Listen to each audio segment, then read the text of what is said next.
Hello viewers, welcome to my new channel and new videos. এখানে আমি আজকের গুপ্তযুগ video upload করছি। গুপ্তযুগের বেশি কিছু নয়, সামান্য অল্প কিছুই, যেটা শর্ট কোশ্চেনে আমরা পেয়েই থাকি, ছোট ছোট প্রশ্ন। গুপ্ত বংশের প্রতিষ্ঠাতা কে ছিলেন? সেখানে আমরা বলতেই পারি মহারাজা শ্রীগুপ্ত। শ্রীগুপ্তের পরে কে রাজা হন? শ্রীগুপ্তের পরে রাজা হন ঘটোৎকচ গুপ্ত। শ্রীগুপ্ত আর ঘটোৎকচ গুপ্ত কিন্তু গুপ্তযুগের স্বাধীন রাজা ছিলেন না। গুপ্তযুগের স্বাধীন রাজা ছিলেন প্রথম চন্দ্রগুপ্ত। তার শাসনকাল কত ছিল? তার শাসনকাল ছিল 320 থেকে 340 খ্রিস্টাব্দ পর্যন্ত।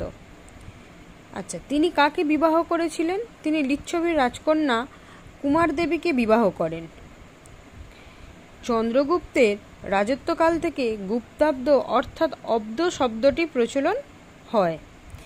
দেখো, আমি এখানে স্টার মার্ক করে দিয়েছি, যেখানে পরবর্তীকালে এই অব্দ থেকে খ্রিস্টপূর্বাব্দ চালু হয়েছিল। খ্রিস্টপূর্বাব্দ মানে যীশু খ্রিস্টের জন্মের আগে যে সালটা গণনা করা হয়, সেই সালটাকে খ্রিস্টপূর্বাব্দ ধরা হয়।